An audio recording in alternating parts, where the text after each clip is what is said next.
Well, hello there. It's another day. I'm Jim Harrington.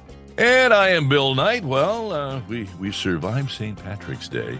Will we survive springing or sprunging Yes. or something this Thursday? I'm sure we will.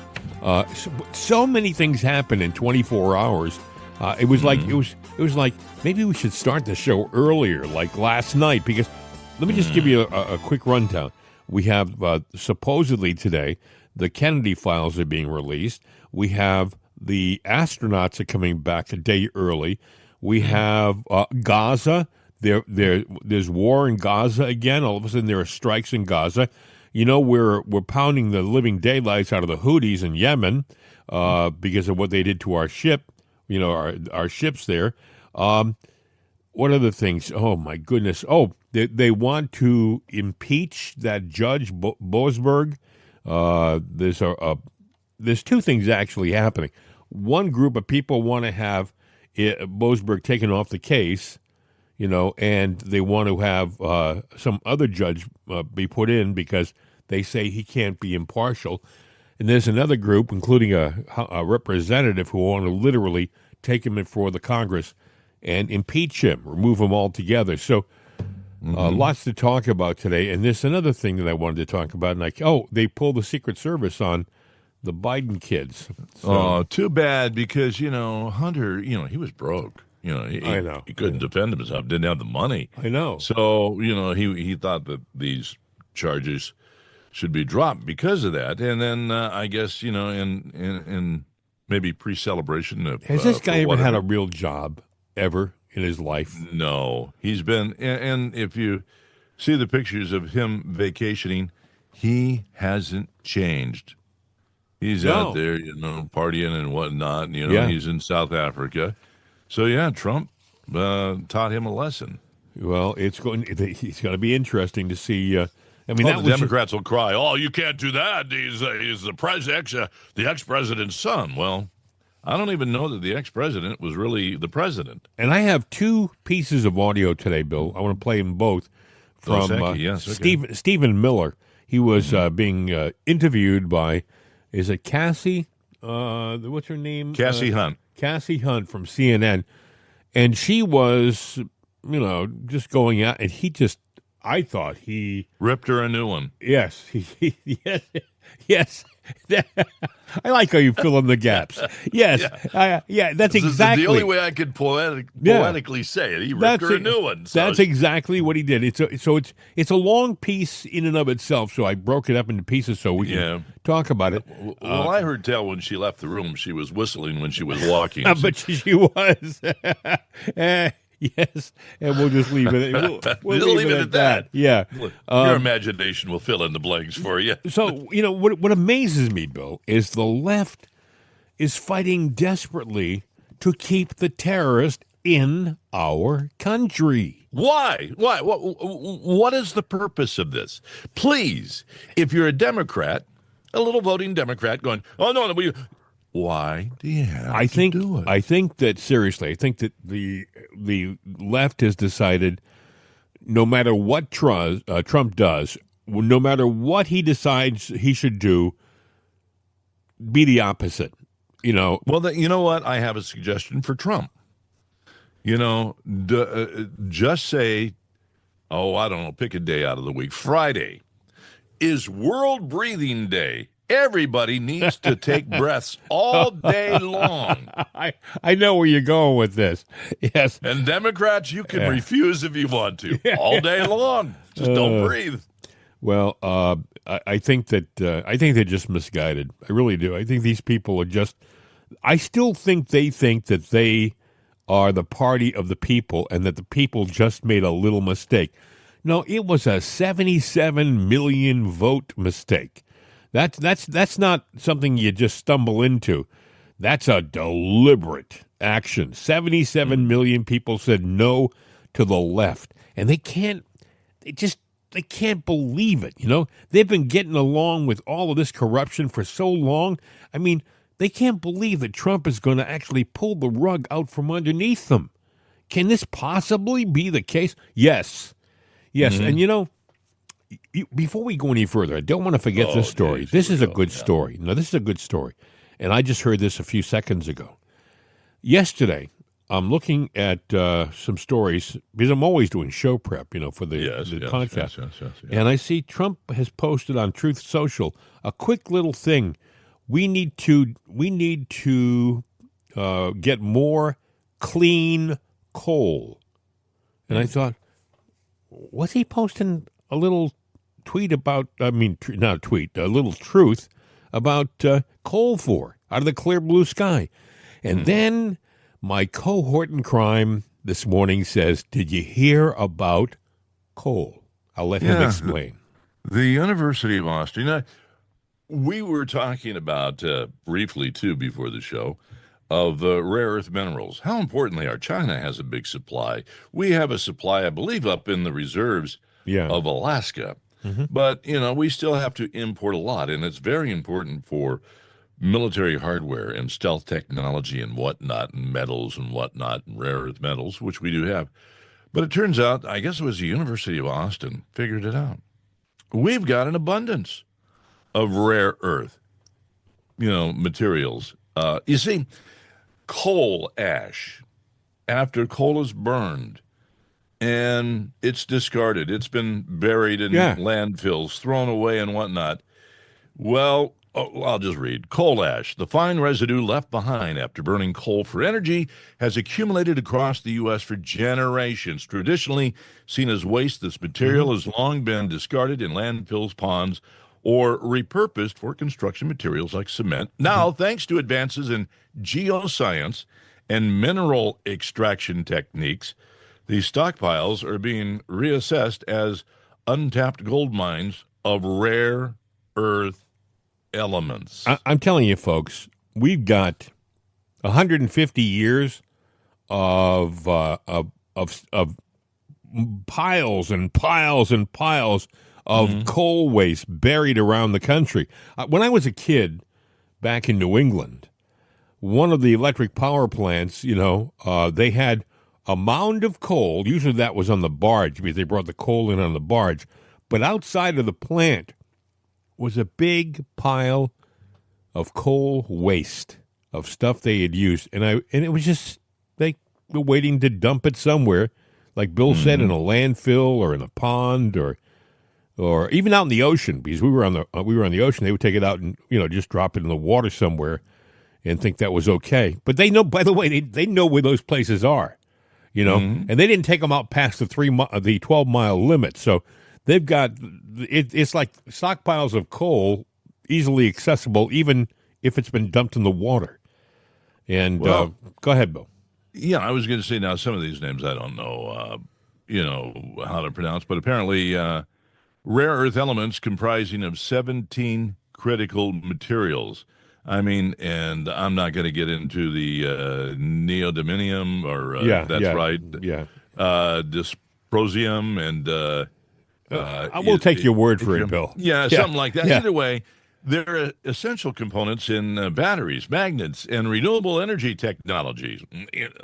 And also, there's other elements and metals in it. But we've got, like you said, 150-year supply, billions and billions and billions of dollars worth stockpiled, and we still have untapped coal. Yes, we've got brand new fresh coal. Yes, but that made me think about something here, because there's probably another rare commodity. We have methane gas and things like that comes from underground, but I don't know if it's usable or not. It's just a weird thought. But I remember buying homes in Pennsylvania. You'd have to go and, you got to check that house for radon gas, whether it was new or old. Oh, sure. You get the little thing to check it for the gas. I did it. And then, they go, it's got it there, so you have to vent the gas out. The gas is produced naturally from the ground, especially in snow belt areas. Right.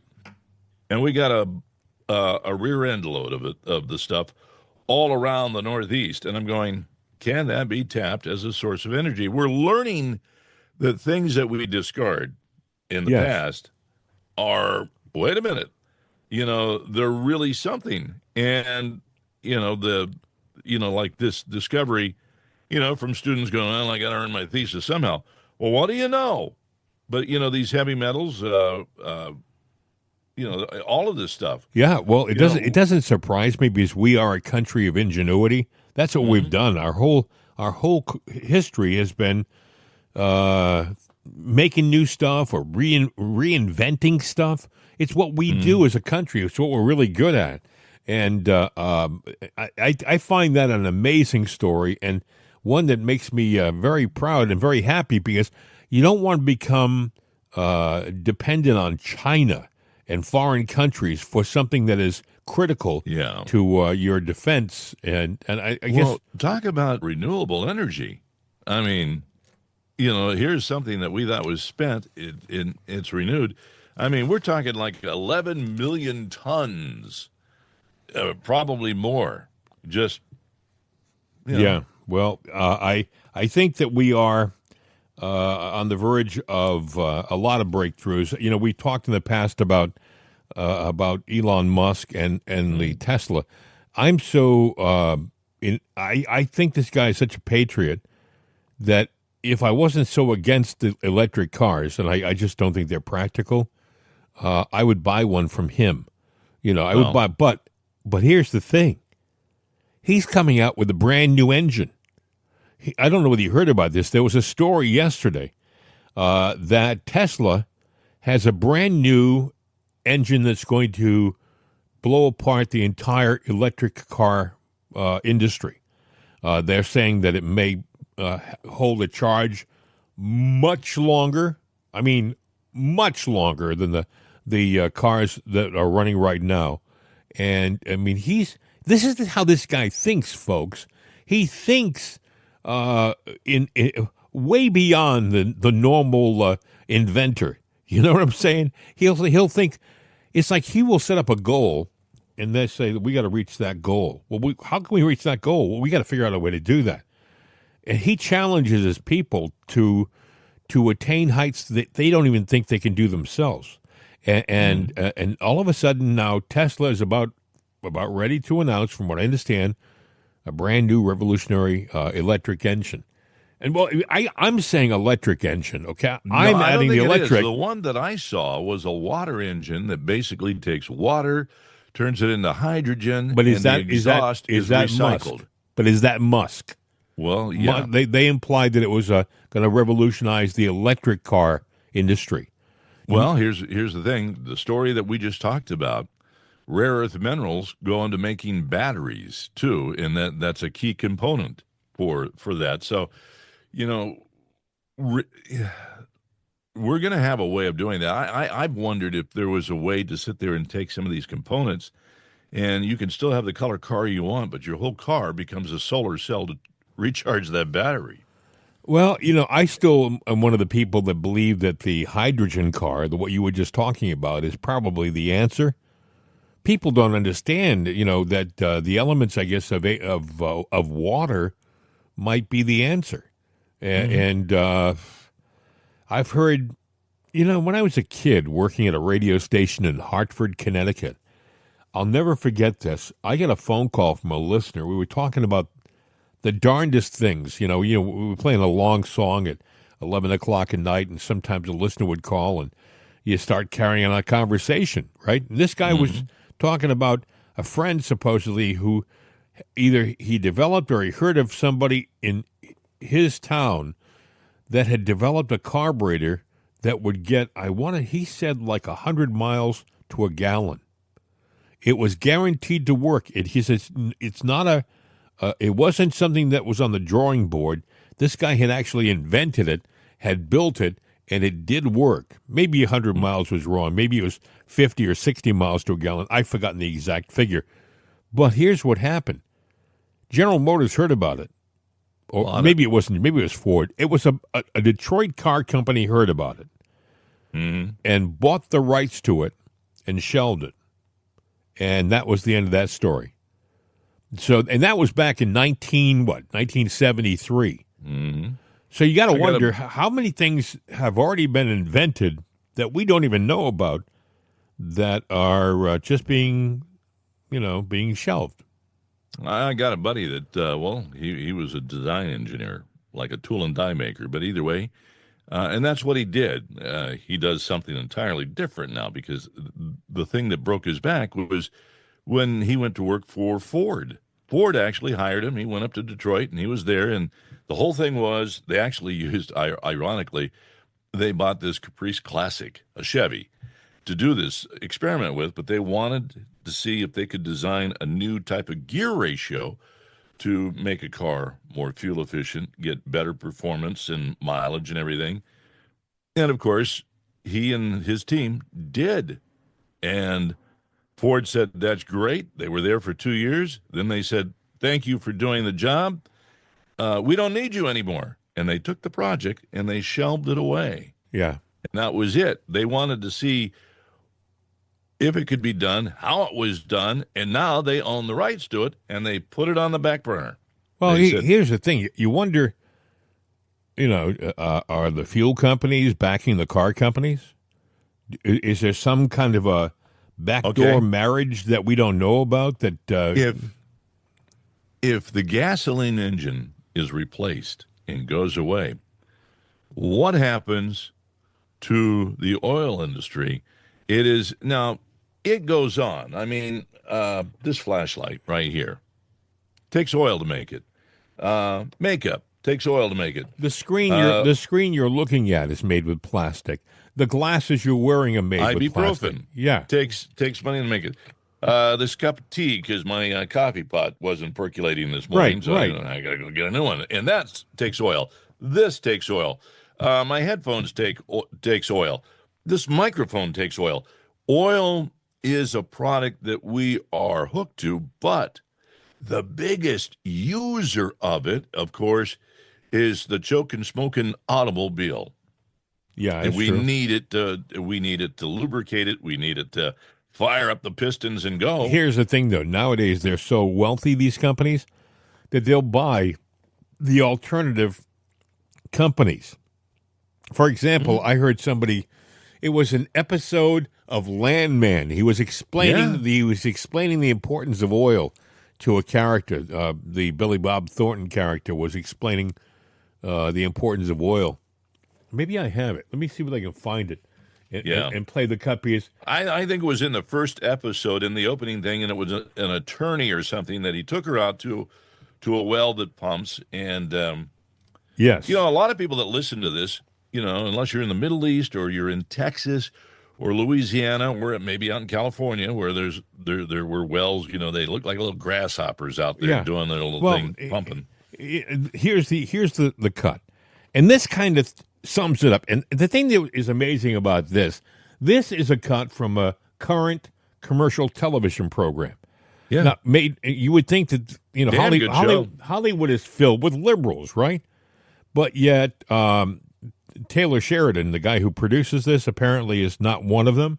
He wrote this episode, and I want you to hear this. This is Billy Bob Thornton playing a character who's a kind of the foreman of a bunch of crews that pump oil in the south of Texas.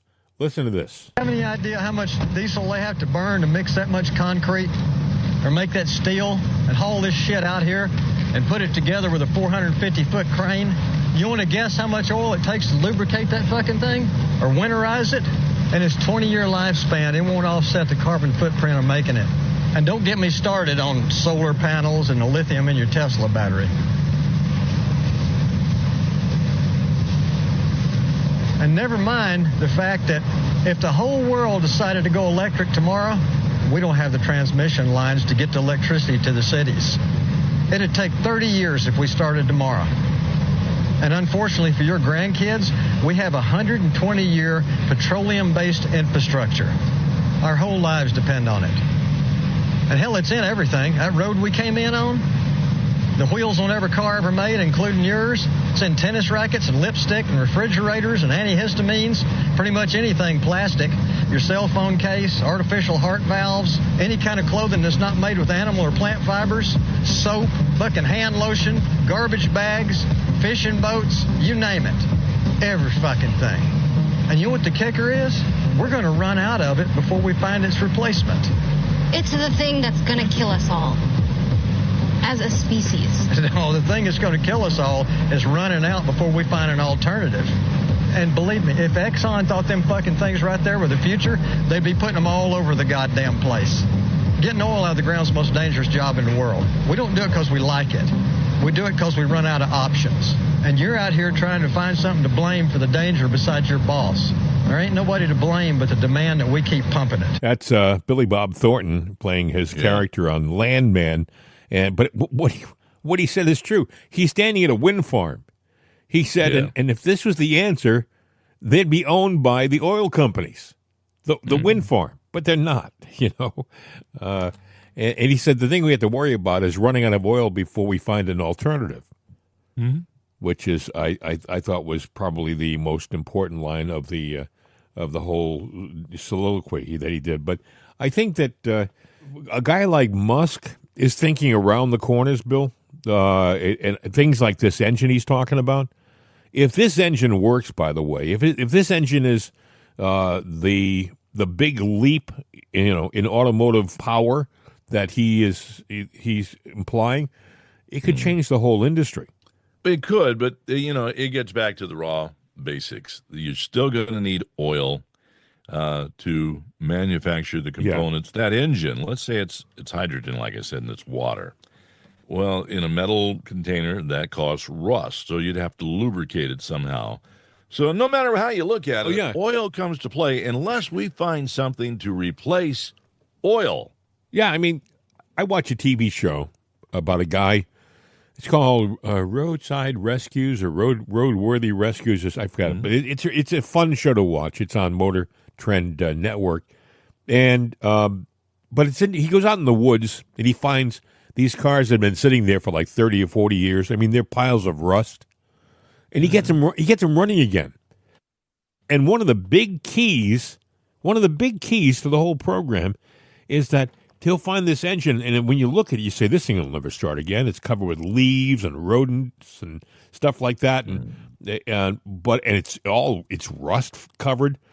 He takes off the head gasket or whatever, and he pours in some lubricant. He kind of works the crank a bit, you know, and puts everything back together. And I'll be darned if the thing doesn't turn over, you know. And it's because of oil. Yeah, because it's froze up, you know. And what is oil made from? You know, people go, oh, the dinosaurs, you know. Well, okay, let's look at that. They decomposed the dead carcasses. They decomposed, and it broke down. But the earth replenishes oil. And it's not coming from dinosaurs. It's coming from plants and the roots and the rotted plants and, you know, decomposition. By the way, we should also point out that man has invented synthetic oil now. So we have a way of making it without doing it the old-fashioned way. We could go on, and maybe we could hypothesize everything. We could talk about this maybe on the weekend during our weekend programs where we kind of do that. We take a little liberty, but there's a lot to talk about. Deep water.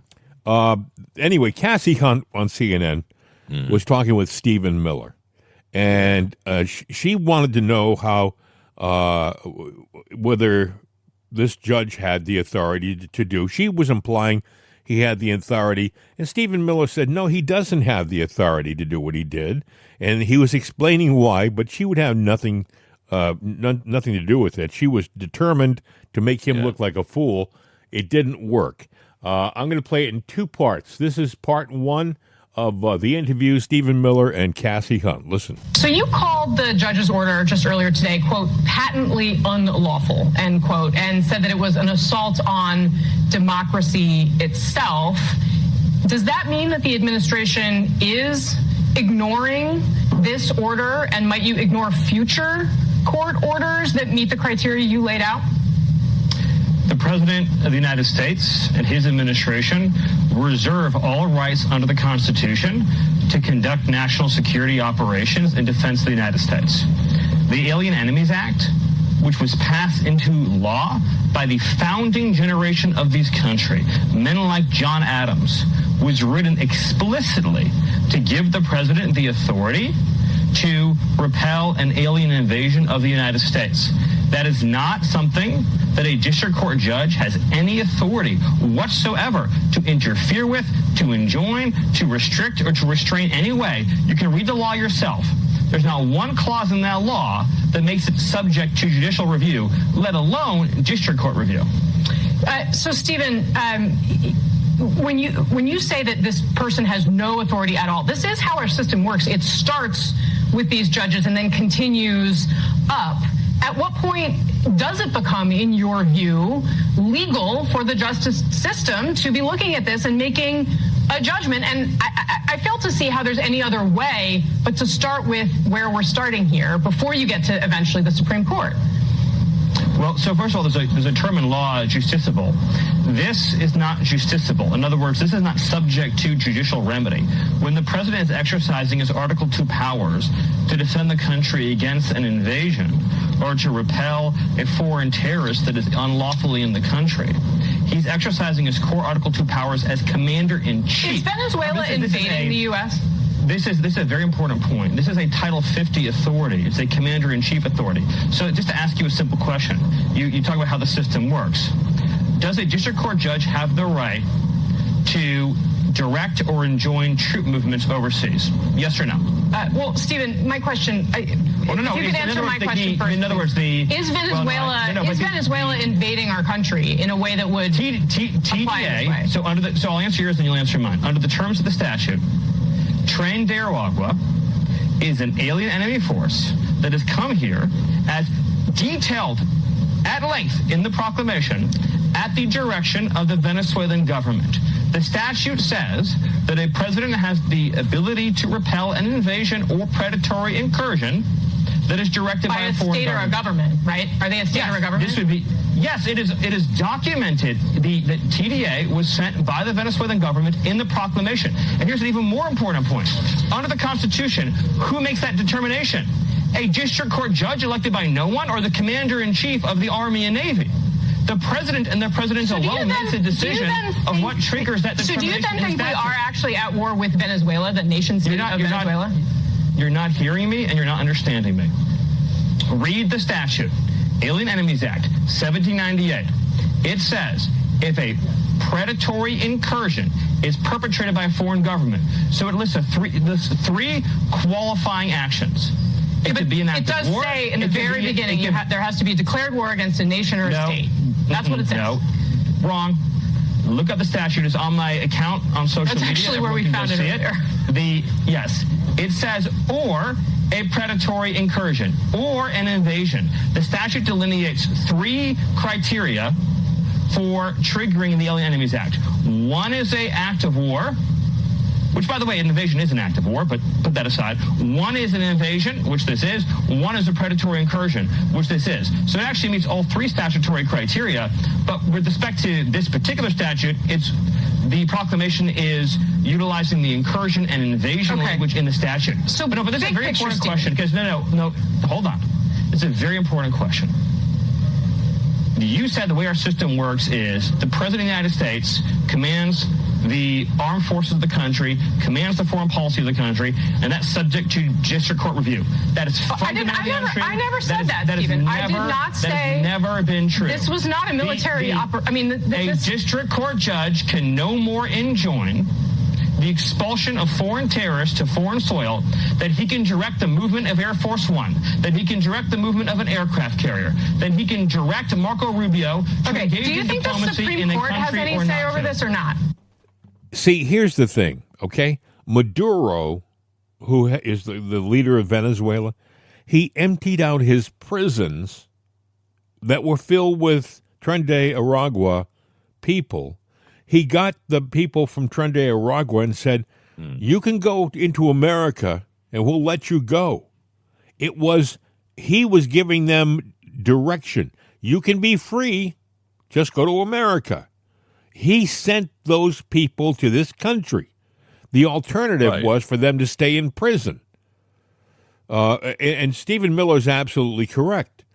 This judge, can you imagine? I was thinking about this morning when I was getting ready to do the program. Can you imagine if we had an activist judge like this guy in World War II, and he were to say, well, what gave you the right to attack those people in Normandy? What gave you the right to send our troops in to tear up the farmland? I mean, you may say that sounds ridiculous, but this clown, this Boasberg, for some reason thinks that he has the power to squelch the rights of the executive branch and specifically the commander-in-chief. Well, he's got the total right to think whatever he wants to think, except one thing. The fact that he wears a robe does not give him any authority to go any further than it's just a thought in his mind. There's a lot of things that I think too, but I don't have the authority or the power. I could sit there and say, yeah, here's what I think, but you know what? That and 2 cents won't even get me a cup of coffee. So, he's totally out of his bounds, and he's trying to do something that he has no authority to do unless he was told to do something that he has no authority to do. Yeah, he's really stepped way out of bounds. He doesn't have the right to do this, but she did ask a question, and it was a decent question. If you are deferring to an appeals court, doesn't this mean that you're recognizing his authority in the first place? Are you going to say that if it's decided in the Supreme Court that the judiciary ultimately is the arbiter of this whole thing? And my feeling is it should not be the case. If you're separate and equal powers, you should simply say, this is not your domain, stay out of it, period. Don't acknowledge him. But what Trump is doing, I believe, is he's trying to placate the left. He's trying to make it look like he's following the law, And he is following the law, but what I'm saying is I think he'd be following the law if he told him to pound tar. You're stepping over into our territory, right? Because I don't know. You sit there and defer it to another court, and that like you said, it's a valid question. And all of a sudden, does that set a precedence? Right. That's a good point. If we follow this to the Supreme Court, even if the Supreme Court says, okay, we rule for the president, now we've set precedent that every time something like this comes along. Right. So every judge that has a feeling. Yes. Yeah. Well, I don't think we should do that. I'm a judge, so geez. Well, what is Trump? Now we got to sit there. Well, what does Trump risk, though, Bill? He risks being labeled a dictator. Right. The left is going to say he's a dictator. He's just ruling. And the left knows this, so it's the card that they're playing. Trump has got to sit there and take the worst of two evils, but it's not a win-win situation. Well, entirely, Stephen Miller had more to say. Listen. Does the Supreme Court of the United States have any say over the things that you were just outlining right here? I believe what the Supreme Court will say is what I just said, which is that the president's conduct here is not subject to judicial review. But you are acknowledging that they do, in fact, have a say here, even though you think they may agree with you. What we are expecting is the Supreme Court to say what has always been the case, which is when the president is using his powers as commander-in-chief, those determinations are not subject to judicial review. In other words, the president's designation of Trinidad as a foreign terrorist organization and as an alien enemy are part of his inherent plenary authority. There is no way. At what point in the system, Stephen, how are you going to expel? How are you going to expel illegal alien invaders from our country who are raping little girls, who are murdering little girls, if each and every deportation has to be adjudicated in a district court judge? And that means you have no country, it means you have no sovereignty, it means you have no future. It is fundamentally incompatible to have a country and have individual expulsions adjudicated by a single district court judge. I'm just trying to figure out at what point in the system do you, because what does the Trump administration believe? Because we do have separation of powers in this country. I hear what you're saying. Yes, you're saying the district court does not the judiciary have authority. Interfering Stephen, in let me finish. The executive function. That is the separation of powers. That is the separation of powers. Did you ignore the judge's order here because you thought you could?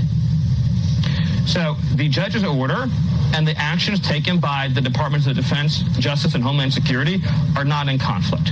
and the Department of Justice has been clear that they are not in conflict. But so you think that you did go along with the order that the judge put out? You do not think that the Trump administration defied this order?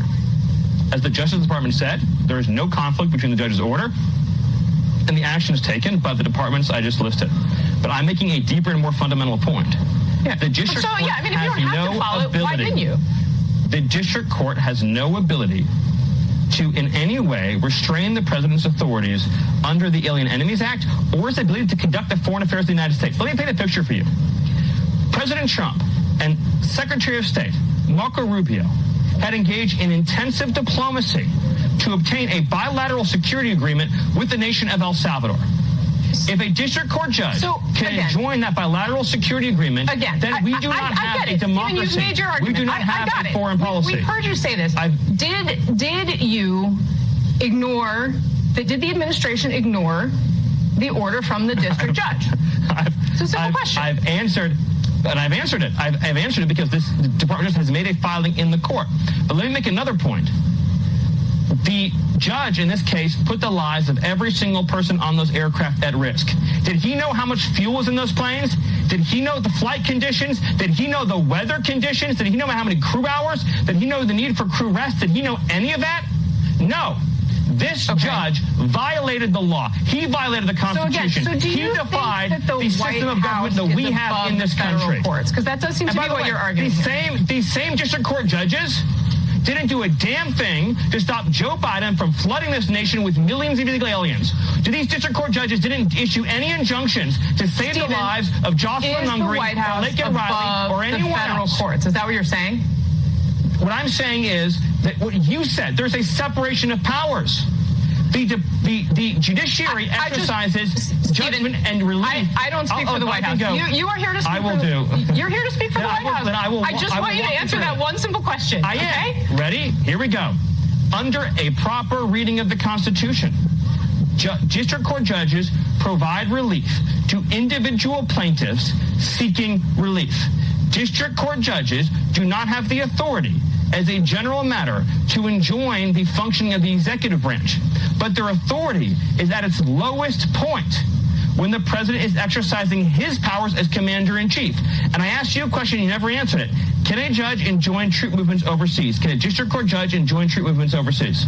Stephen, yes, I am not going to get into the just say no, and then you'll know that I'm right. This is a just separate say no, question, and you'll know that Stephen. I'm right. Okay, we're not talking about other troops overseas. I need to ask you about something else. The president issued a proclamation delineating in detail how the Venezuelan regime sent this gang, this terrorist organization, to our shores. You know, I don't know if I can. I see something going on here with this. And I think they're trying to. There's a certain power the presidency has, the ultimate power that they have. You know, he pointed out Biden, they never went after Biden with these judges and everything like that because, again, there is that role of command. But they're trying to pierce that veil with Trump with these questions. They know damn good and well that this guy is right, but they want to sit there and give that illusion. We have to change the judicial system.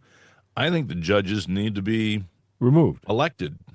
Well, these guys have got to be removed because they're going to do it again and again and again. If this guy's allowed to stay in office, he's going to throw challenge after challenge. And I'll tell you, let me ask you a question. If he's allowed to do this, is he not allowed to question a declaration of war? You went to war with country X. What gave you the authority to go to war with country X? And were we really in a situation where we had to declare war? Yeah, well, we can litigate ourselves to hell with these judges. And I mean, whatever these Democrats are trying to do, and what they're trying to do is pierce this veil of, executive authority. The executive authority, yeah. Yep. Because once they do that, and let's say they get back in power, but we have, conservative appointees that are out there, they can do the same thing then. But here's it's the thing. Only fair. Conservatives don't do that. Conservatives are not radicals. Conservatives follow the law. Okay? So historically, the troublemakers are like this guy here. And by the way, this guy's a troublemaker. But he's not alone. It goes back to even before Trump was president, when he was being prosecuted in New York City. The same type of judge, put in office the same type of way. You know that judge in New York, I can't think of his name right now, the guy whose daughter was a Democratic activist. Apparently, that family's made or something like that. He's made millions of dollars. The family's made millions of dollars off that case, off of President Trump. How long has Mershon been a judge? I don't know, Bill. I'd be it would be a guess if I were to give you an answer. My whole thing is these judges, federal judges, they get in there and then they think, oh my God, I'm the ruler of this. I'm the king of this castle. No, you're not. You're not even. You're an appointed official. You're not the people's. You're not here by the people for the people. So maybe we need to sit there and say, you know what? If you've been in your role for 10 years or more, it's time for that position to go up for election and put terms on them. What purpose is the Department of Justice? Aren't they in a situation where they can turn around to this judge and say, sit down and stay in your boundaries. Don't step in your lane. Yeah. I mean, isn't that what a Department of Justice is supposed to do? Well, you would think. But, we've blurred these lines and we've set precedent, so we've got to define the lines. We got to repaint the lines and make sure that everybody knows their lane and you stay the frick in them. Because if you get out of them, there will be consequences. This judge, now, the point that he brought out, when you do a flight, there's enough fuel to get there plus 15 minutes. Right. You turn that flight around, now if they're over the halfway point, that flight can't make it back. So where's it going to land? What are you doing with it? There's weight balance issues. There's all kinds of issues that come into play. You don't know what kind of problems they're having on that. It's a plane filled with Tren de Aragua gang members, okay? Yeah, they're in shackles, but you don't know what they're trying to do. Maybe they're trying to take over the plane. You get a bunch of people. I'm just saying. It reminds me of that movie. Was it Con Air? I was just thinking of that. Yeah, I mean, you don't know whether there's going to be trouble on that plane, and this judge thinks he has the authority to turn the plane around and fly it back. Would you want to unshackle one of those cons to sit there? I got to go to the bathroom. I got to go to the bathroom right now, man. Yeah. So you unshackle them. Well, these guys are professional criminals. Yes. So they know what to do when they're partially unshackled. I mean, if it were me, this is cruel, Bill. You're such a cruel guy. I'd put them into pens. They would have their own diapers. You're wearing your bathroom, buddy, until you get to your stop. People were saying when they saw them being escorted off the airplane, they were crouched over. They were bent over, and they were kept in that position as they went down the stairs, when they walked across the runway, when they got onto the bus. When they were on the bus, they were told to put their foreheads on the seat in front, the back of the seat in front of them. There's a reason for that. Pardon? There's a reason for that. Of course there is. It's the beginning of control. It's the beginning of letting them know they're not in Kansas anymore. That and they probably had a good idea where they were going or going back to, but you don't want them to get orientation. That's true. Orientation's a very important part of escaping, because now oh, wait a minute. I got somebody there. I know the lay of this land. If I can do this, or I can do that, or I can disrupt this way, but if you can't see your surroundings, you're blind in thought. I understand in this prison that they sent them to, for the very first 24 hours, they're put in a steel box alone, and just to isolate them, all of them. And now, you may say, "Oh, how cruel!" That's cruel and inhumane. But the thing is, this: we've proven we should know in this country, we're the nicest and the kindest, and we've paid the price for this. They've been prison riots, and the gangs control the prisons. It happens now. It happens all over the place now. Whereas in El Salvador, they've realized that, it used to be the murder capital of Central America.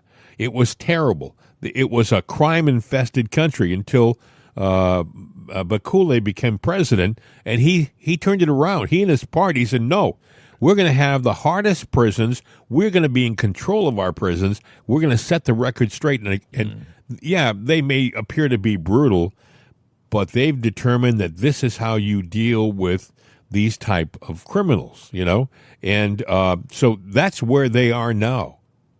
And I think that they're going to be, I think they're going to realize, I think they have a 1-year sentence, and it's renewable. I mean, it can be renewable forever for these guys. It's going to be a lot of things have changed. We've got a very lax prison system here, which is why we have repeat offenders. They go in, they play nice, they get out, they have rights. It used to be that if you spent a year in prison, and maybe I'm wrong in my history here, but if you were in a prison for more than a year, you lost certain rights, voting rights, you did. Maybe Social Security rights. These things were stripped because you did the crime that earned that fate. Oh, but the left has reared its ugly head. They've reared their ugly head and tried to change all of that stuff. They have a lot. Prisons used to be difficult places to live in. Look at some of the older prisons. If you watch any of these programs, you'll see them. They'll investigate. Ghost hunters will investigate these prisons that are 120 years old, and you say, how could somebody live in something like this? Well, it wasn't meant to be comfortable. It wasn't meant to be a nice place to visit. It wasn't meant to be an alternative to being on the street. It was meant to be brutal. It was meant to be hard, and because the idea was, if it's rotten to be in this place, you won't do anything wrong on the outside and end up back in it, Right. Yeah. Now, look, I like to think that I'm a fair person. I think that the what we impose on them is fair. Now, do I think that there might be a way to earn your certain statuses back? Yeah, but it just shouldn't be nilly-willy, we're not going to take that away. No, if you did something so heinous right. That was yanked, then you're going to have to do something really extraordinary to get it back. But, there are some crimes that I would call unforgivable. And pedophilia, rape, incest, you're murder. Not going to get your rights back. I'm sorry. I hate hearing the left will say he committed a hate crime. He killed his mother-in-law or something. Wait a second. Raped a 3-year-old baby. But wait a second. Killed it for fun. What is this? What is this hate crime crap? If they committed murder, obviously it's hateful. You don't have to label something. You don't have to make the label even more murder is a hate crime. Rape is a hate crime. Pedophilia is a hate crime. These are all hate crimes. You don't have to put another label on it, Well, yeah, you do, because, see, they can say hate, that's just an emotion. Rape, murder, that's just evil. So they want to take that out of it and just, hey, look, it was just a hate crime, all right? I want you to hear what we're dealing with down in Washington. The media it's a joke. Okay, it really is. Tom Homan was at the end of the White House driveway yesterday, and one of the great minds, and I mean it facetiously, of the media said, "What do you say to people who say you're just using an old law?" Listen to this. You say to those who claim you're using a 200-year-old law to circumvent due process? An old law? It's not as old as Constitution. We still pay attention to that, don't we? But some would say this is Did you hear what he said? Someone said, what do you think of people who say you're using an old law? An old law. And Tom Homan says, an old law? It's not as old as the Constitution. We're still paying attention to that, don't we? And he's absolutely correct. You damn well better be paying attention to the Constitution. But that just kind of told on the left. They don't want the Constitution anymore. No, they don't. No, they want to get rid of the Constitution. And if we get rid of, let's just say we get rid of the Constitution, you forget about everything because your freedoms and everything that you thought, you can't kind of hold on to what you want and throw away other parts. It's all or nothing, baby. It's Yeah. kind of like a relationship. You either love me for what I am, who I am, or it's time for you to go bye-bye. So if you don't like the United States for what it is, what it was meant to be and should always be, then maybe you're the person that needs to get the hell out of here. We are in very, very strange times. Now, something happened yesterday. They announced yesterday President Trump was over at Kennedy Center, which, by the way, he says is in tremendous disrepair. So it's going to be fixed. The president will fix it. And you say, why does he care about the Kennedy Center? It's supposed to be our showpiece theater. It's supposed to be the best looking theater probably in the country. And he said it's in tremendous disrepair. So I would imagine he's going to put some money into that to reinvest and make it a better, and he's also the chairman of it now. He's made himself the chairman of the Kennedy Center. People say, well, how does he have time? He's going to hire people. He's going to hire a general manager. He's going to hire people to do the day-to-day running. But he's going to say, look, I want American acts. I want great symphonies. I want American operas. I want stage plays that represent American values. This is going to be a showplace for so the president can bring guests. No more transgender ballet? No, we're going to stay away from that, I think, though. Yeah, I know. It's a disappointment now to a lot of people. Yes. Yes. No transgender ballet. Interesting thing happened yesterday, too. Carrie Lake is, she was supposed to be hired to be the head of VOA, and then she can't be. The left literally pigeonholed her, so she couldn't be the director of the Voice of America. They made it so there was a bunch of people who blocked her being appointed. So Trump made her like the head of USAGM, whatever that is, government management or something like that. Mm-hmm. And one of the first things that they did yesterday was they basically closed down the Voice of America. You want to play games with our appointees? Well, 1,300 employees from the Voice of America, you're gone.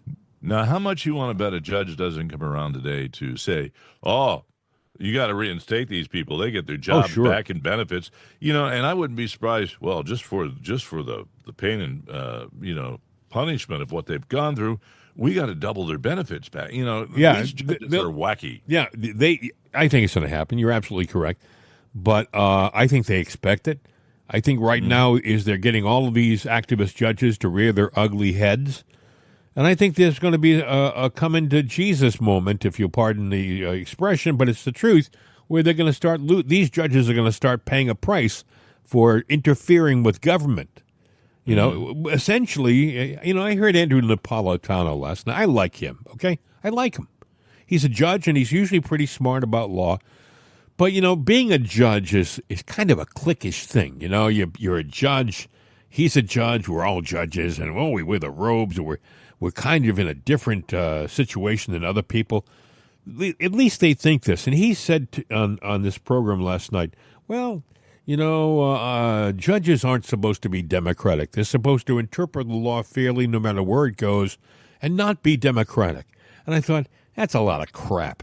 Pardon my French, folks. But it's the truth, okay? Judges are supposed to, they're supposed to interpret the law, but they're also supposed to have a large amount of common sense in their interpretation. A large amount. He was implying that this judge, this Boasberg, had the right to do what he did, and he did not have the right to do what he did.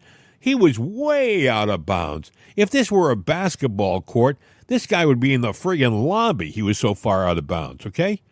But they have this cliquish attitude, these people who were, even the retired judges, right? They all think, well, the people come to us to hand down the verdict, the edict. That's why I don't think, by the way, that the president should have gone to an appellate court with this case. I would have simply have said, you prove that you have a right to interfere, and we'll talk. You are out of bounds. Show me your authority. Yeah. My Justice Department has said you're out of bounds. You don't have the authority. Sit down. Sit down. You want to take it to the Supreme Court yourself? Be my guest. But I'm ruling executive power here. This is an executive branch decision. You're not part of the executive branch. So they're being too accommodating to these people, in my opinion. No matter what you do in the media's eye, and the little insignificant portion of the population that is on the left, but they make a lot of noise. They're not going to like it. But you know what? Screw them. Yeah. Make them have standing. You say you got standing? Show it to me. Otherwise, forget about it. Yeah, prove that you have the right to interfere with an executive order decision. Show me historically. Show me a previous test case where a judge has interfered with a presidential order. Mm-hmm.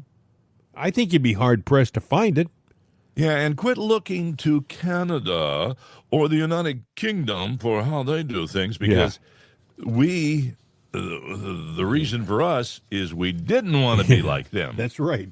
Yes. And well, even a little thing like in England, you're guilty until proven innocent.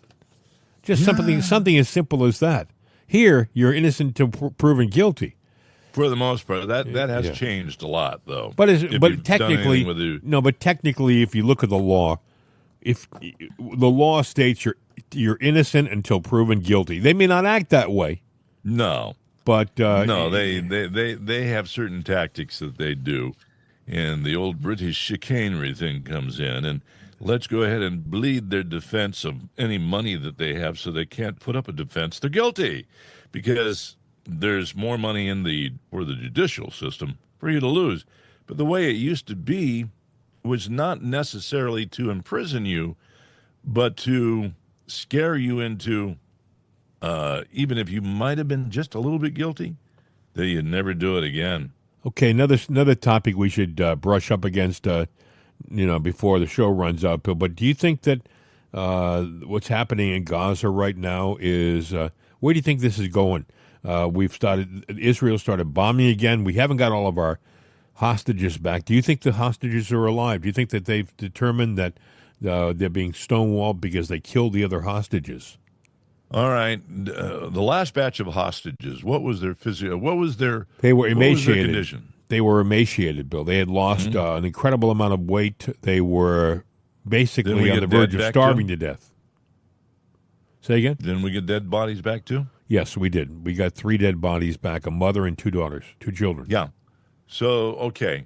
And we only had a few people alive, and that's it. And that's all they can produce, but they want their soldiers back? Yeah. Pound sand, buddy.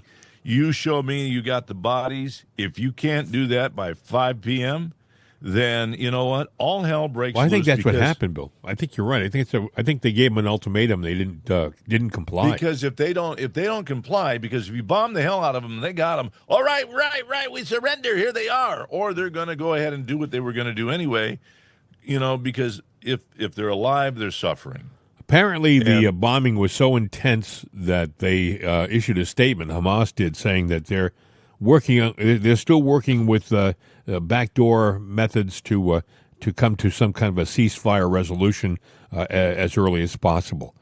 Yeah, I'll bet they are. I'll bet they're being bombed back to the Stone Age. Do not give them any of their military prisoners back that we have, because all you were doing is resupplying their troops. Forget that. Yeah, I would say to them, okay, here's the deal. We'll pause for 6 hours. If all of our detained prisoners aren't returned to us, if all of the people you have as prisoners and hostages, if they're not all returned to us after 6 hours, we are going to obliterate. Mm-hmm. And your prisoners of war, they're your soldiers and activists. We promise if you give us all of our your hostages back, we will make sure that they get a fair and expeditious trial under our laws. Well, I never liked the deal in the first place. I think we were giving them for every prisoner, we gave them 1,000. It was a high number to one, and that told me right there, they may have taken a lot of people, but they didn't have a lot of live bodies. Yeah. And they haven't shown proof that they have any more live bodies. No, they have not. And the mere fact they're stonewalling right now would indicate that they're trying to stonewall because they can't produce what they say they have. So Yeah. go, you know what? Just sit there, give them the final ultimatum, and I think they've already gotten it, and the news just hasn't reported it. So as far as I'm concerned, bomb the hell out of them because that's what they asked for. Hey, That's what they deserve. And the other big story, Bill, is that the Kennedy files are being released today. I got to tell you, it's anticlimactic, if you ask me. It's like they've had 60 years to water down and whitewash all of this stuff. Even something as simple as, they lost Kennedy's brain. Mm-hmm. Some people say that the brain was actually given to Robert Kennedy for burial, and it through a backdoor means that he took the brain of his brother and buried it with the body or with the family plot or something, because he didn't like the idea that his brother's brain was separate from the rest of his body during the autopsy. But they haven't said where it is. I mean, it could have been stolen by, God knows who. They have played games with us with this story for so long. Now we're going to get everything supposedly dumped in our laps. There'll be people talking about it, but to be honest with you, folks, distraction. Most people who were alive in 1963, even as young people like myself, we're older people now. Even us, we've kind of figured out what happened by ourselves. We never believed in the lone shooter theory. If they come out and say it was a lone shooter, I wouldn't trust this stuff. There's just been too many forensics that have come out. People have said, no, there was a guy on the grassy knoll. You can see a puff of smoke in one of the pictures. It's there. The fact that President Trump had the right frontal part of his head blown off would indicate... President Trump, you mean Kennedy. I'm sorry. God forgive me for saying that. Oh, my God. I got to tell you, I'll tell you, I am worried for Trump. Oh, I am too. I'm really worried for Trump. I think that he's in a dangerous situation. A lot of people want him gone. So yeah, that was a Freudian slip, Bill. That was a Freudian slip, but I've been thinking a lot about it. From the little sycophants that are out there, the Democrats, and they're saying what they are and posting their little negative memes, but they make a lot of noise. If ill fate happened to Trump, would they sit there and all change their tune, or would they be doing a celebration and at their businesses going, "Hey, drinks are free today"? Well, I don't know if you remember this, but there were people when Kennedy was killed who celebrated. There were people don't. It's hard to believe that, but there were people who didn't like Kennedy and were happy when he was removed. And by the way, a lot of them were in government. A lot of them were in government. So what does that tell you? Were they part of the original deep state? Well, I think the original deep state goes back beyond Franklin. Goes back to the turn of the 20th century. Yeah, it goes a long way. Because but I have to tell you, Bill, I don't know if you're aware of this or not, but Kennedy had issued orders to end the war in Vietnam. Yeah, he was closing down that war. He wanted to be out by 1965. And what did it get him? Well, we got him killed, and the first thing that Johnson did was remove war back up, baby. Yeah, he removed those orders. Instead of drill, baby, drill, it was kill, baby, kill. That's exactly right. So, and hey, if you heard that Freudian slip, folks, I did. It was not intentional, but I worry about our president because I think he's doing God's work right now. You may say, "Oh, what do you mean?" No, this guy, he's trying to get our country back on its feet and give us the respect it deserves as the leader of the free world. We've lost that respect with clowns like Joe Biden in office and with corrupt people like Obama in office. You're going to find out, folks, you're going to find out down the road that Obama wasn't straight. I'm not talking about sexually. I'm talking about, honesty. He was not an honest guy. He was doing his best to bring us down. He didn't like us. And that's just my own humble opinion, and I'm sticking to it. Hey, other things going on. Speaking of Biden, Ashley Biden and Hunter Biden, they lose their Secret Service. Did you realize they had 31, between the two of them, they had 31 Secret Service protecting them, Bill? I know we talked about it at the top of the show, but I find that amazing. 31 Secret Service. They had 4 people protecting him at all times. They were rotating shifts. And that's sad because now he's got to buy his own. And, we already know in court filings that he wants cases and charges dropped because he's got no money. I mean, how he afforded the plane airfare and, the hotel accommodations. You know why they say he went to South Africa? Do you know why? Because he could get his crack cheap. I don't know. To avoid a deposition. Yeah. He didn't want to be deposed. Yeah, he's hiding. Yep. Well, why doesn't he just stay there? Hey, for all we know, he will. He might. But the guy is honest to God. Folks, he has a beautiful little child with out of wedlock. But this is the way this guy lives. All right. He has a beautiful little child with a woman. And what's the little girl's name? Navy Biden or something? Navy, yeah. But the woman is so blind that she knows he's bad, but. She just fell in love with him and still loves him. And I'm like going, oh, gag me with them. Well, look, I guess she was a stripper. Yeah. Well, but they say she was actually a student and she was smarter than you would think. They would like to label her. Biden wanted to label her as a stripper, a floozy, but she was supposedly working on going to school. There are a lot of young ladies that don't have money, but they have nice looks, and they get lured in. Look, you can go to school during the daytime, catch a nap, and then you come in at night. You swing around the pole, sell some, $40, glasses of wine, and that's it. But what happens is that they sit there, and their self-esteem goes to hell. Yeah. And so one of the other girls goes, look, I got a little something in my locker, just here's a line. It'll make it easier for you to perform. It'll make it easier for you to go out there. You're going to lose your inhibitions and you're going to be happy and you'll see things in a different way. And then all of a sudden they get introduced to the snowy white dark side. Yeah. And then all their dreams of being a nurse's aide or a doctor or a research lab tech, their straight A's become C's, D's they drop, and they're done. And then you see them, being arrested with needle marks up their arm, and then they're skinny going out. That's the world, But look at this guy Biden, right? He's got this beautiful child. And he ignores it completely. I don't think he's actually met the little baby since the little baby's been born. And the little baby's now about 7. Joe Biden, all throughout his presidency, they never put a stocking at the fireplace for Navy, a granddaughter. Never.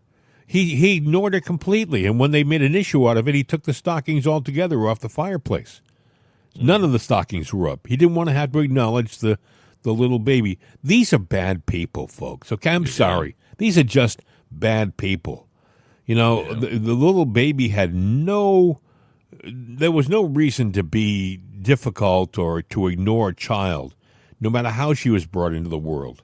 And they did DNA testing, and it was Biden's baby. So that's why he had to pay. I guess he had to pay some kind of parental fees, but still he ignored the child, which is awful.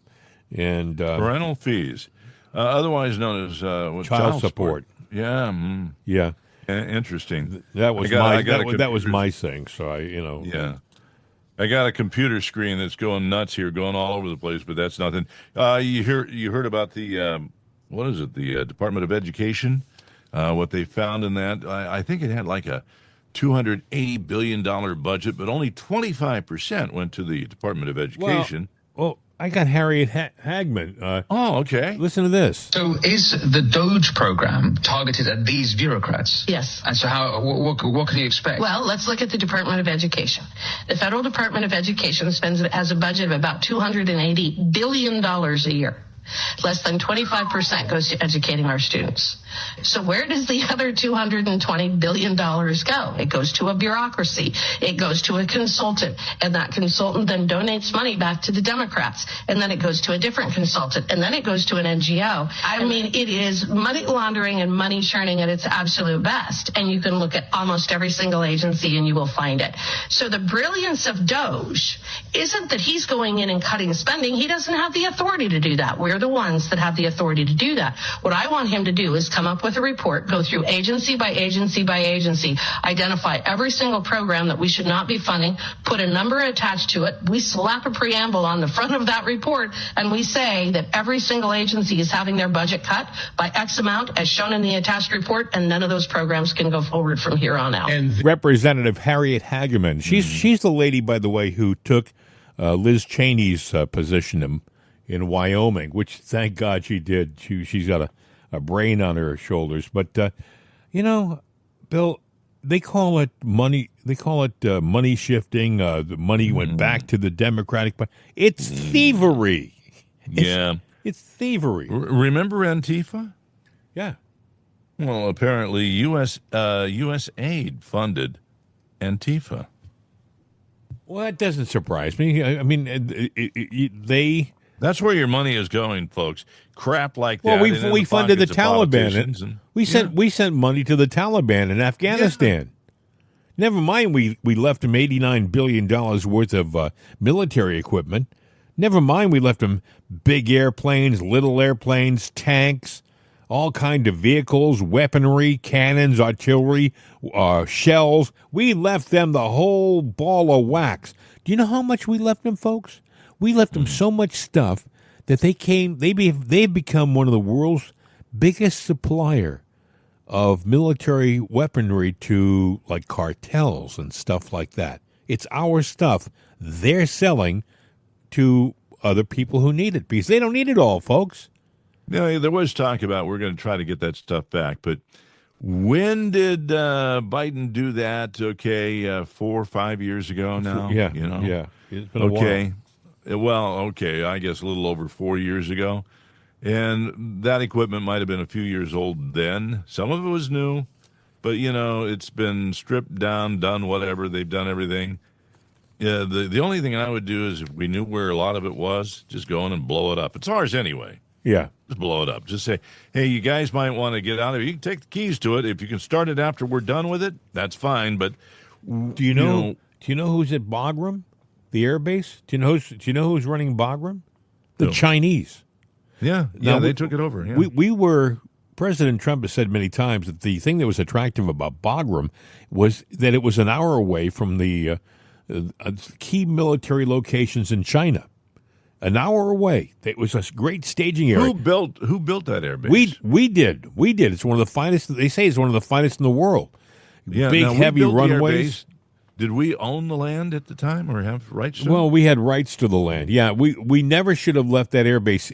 I think Trump said that had he pulled out of Afghanistan, one condition was that we retain Bagram. We retain it. He was not about to hand that over to the Taliban. That was part of the deal he was going to put into place.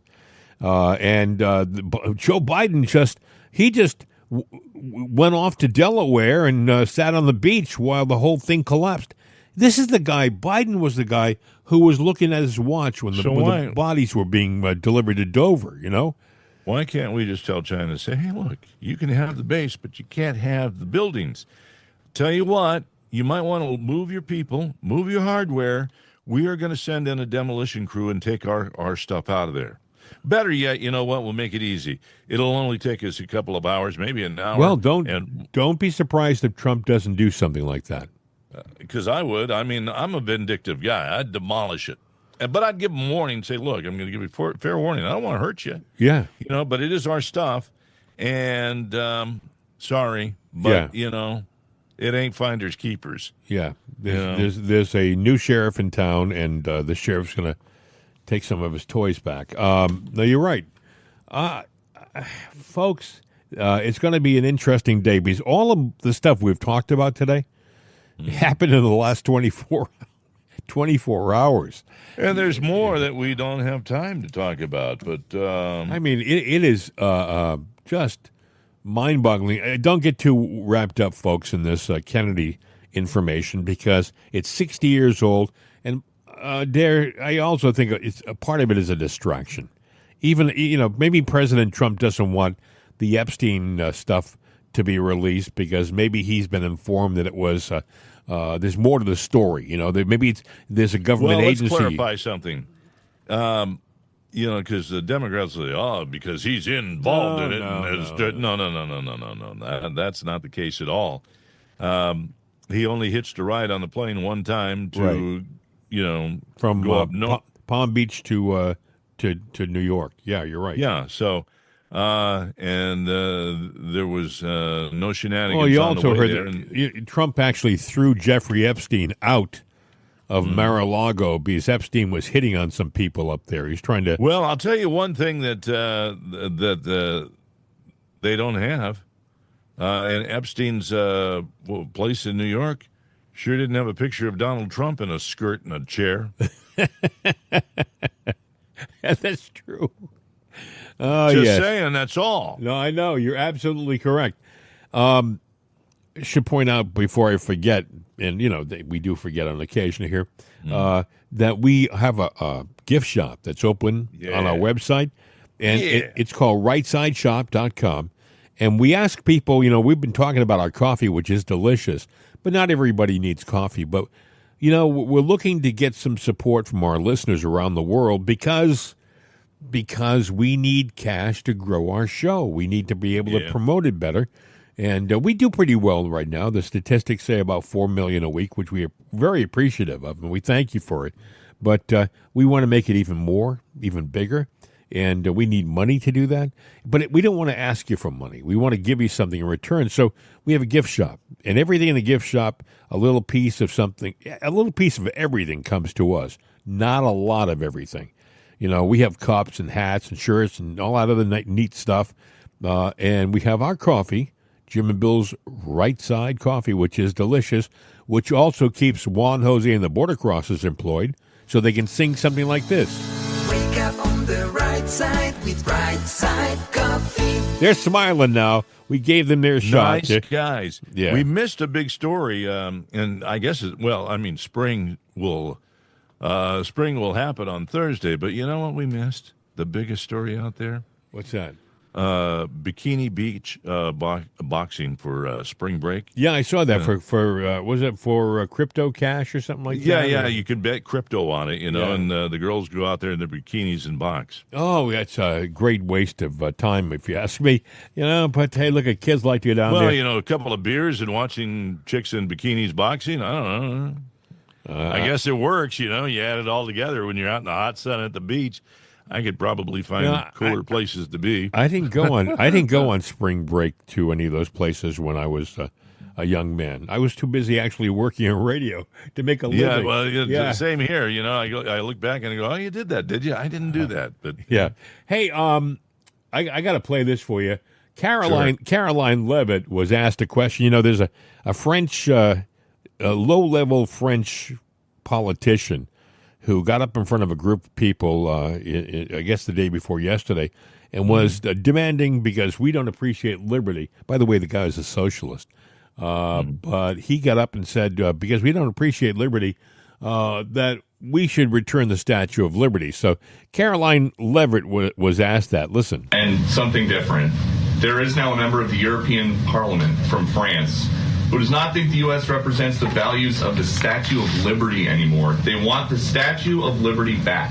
So is President Trump going to send the Statue of Liberty back to France? Absolutely not.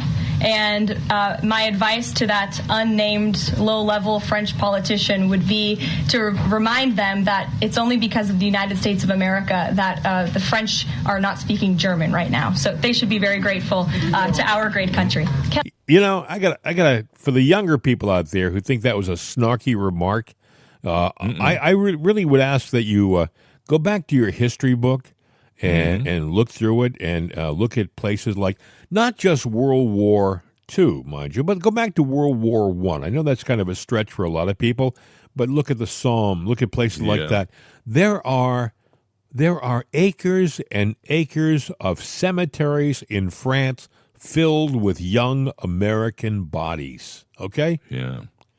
So do we got to send back the Statue of Liberty? Nuh-uh. By the way, see, Democrats are saying they don't care about it, and I'm sitting there going, well, let's look at the Statue of Liberty, which, she was getting kind of tarnished, and I think it was Iacocca that was head of redoing that many years ago and getting her fixed up again when they redid it. But the Statue of Liberty was not created by France for the United States specifically. She was meant to be a lighthouse for the coast of Egypt. And for whatever reason, that didn't work out. And I guess then they said, well, we could make it a lighthouse for the United States, which no, but then it became a gift to cement our friendship. So really, you know what? That's like getting a recycled, Christmas card. Look at historically, we have a lot to be thankful of for the French. The French, without the French and their help during the Revolutionary War, we probably would still be under the rule of Great Britain. All right, but it was the French that came to our aid. We had generals like Lafayette and all these people. There were others too who were involved with the success of the American Revolution. But again, we paid you back tenfold with the cost of a young American bodies. I mean, they literally, if you see, there's very rare, they lost a lot of the footage from D-Day. They were sending it back to a ship after they had used, there were guys on the beach who were filming it. They would take the used footage, put it in a canister, and they would put it back in an LSD and take it back to the ship, the mothership. Well, one of the transport ships sank, and they lost a lot of the film. So they have only a limited amount of footage. You see it all the time, though. But one of the pieces of footage, you probably have seen it, you see this young man running up the beach in D-Day, and he gets hit, and he goes down. You see it over and over again because they don't have a lot of film to look at, But it's a reminder of really what happened that day. I mean, everywhere you looked, the sand was red. The water was red. I'm talking about it was the Red Sea for a day. It was, Bill, and when you watch the bodies just oozed blood, and the wave after wave was just blood, and yet this clown, this politician wants the Statue of Liberty back. By the way, there's a difference between the Statue of Liberty and the Panama Canal. The Statue of Liberty was a gift, no strings attached. But the Panama Canal was a sale for $1 with stipulations. Go ahead, Bill. That clown in France needs to be careful with what he says, because if that is the sentiment of people from France, that diminishes the value of the gift.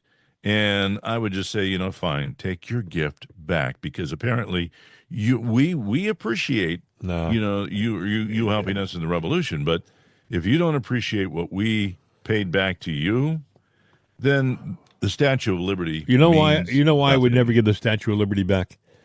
I would never give the Statue of Liberty back because we've paid for it. We paid for it. It's ours. Not only that, but it means the world to a lot of American families. That's where my grandma, came by it during her trip to America in 1900.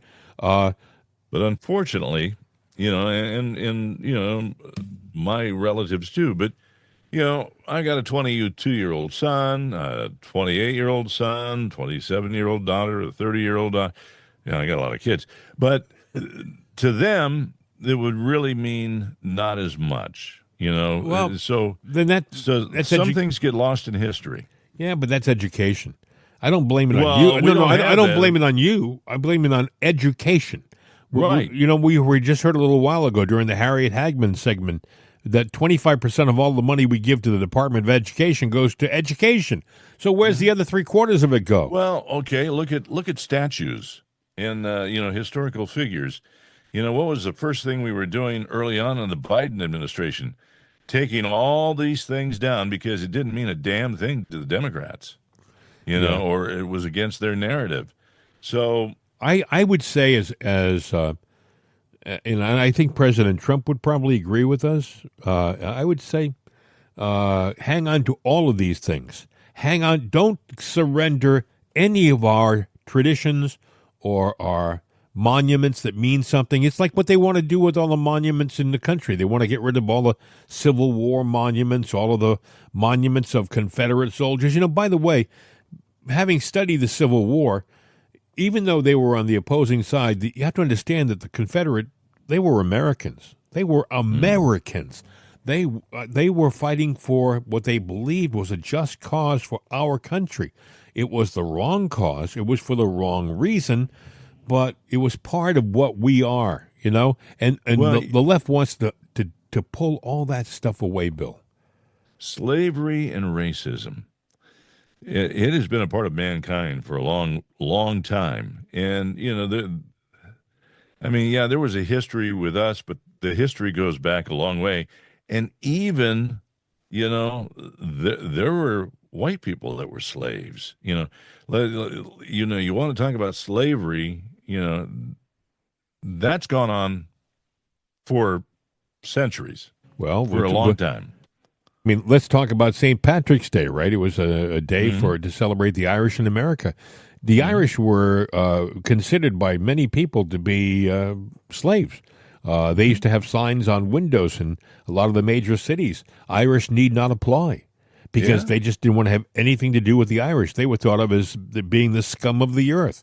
That's why so many of them became police officers, because it was the only decent job they could get outside of, the dirtiest of labor. And, it is, we could go on and on. I'm looking at the clock. I realize, once again, you and I have talked incessantly. Not me. I've been quiet this whole time. Yeah, I know you have. Hey, listen, a lot of stuff going to happen today. The Kennedy stuff is going to come down. There'll be more on this judge, I'm sure. And there are probably things, Bill, that you and I... Oh, and there's going to be the landing of the astronauts about 6:30 tonight, I believe. You might want to check on that, folks. I don't want you to miss it. Around 6 o'clock sometime, you can expect them to drop into the water off of Florida, which, God willing, will be a success. And that's about it. I'm done. Anything else you want to add before we wrap this thing up? No, I was just taking a look to see whatever mainstream news is out there, but everything that I'm seeing is old stuff, and it'll hit as soon as I do my one little traditional thing. Which is? Hasta la vista, baby! We're out of here!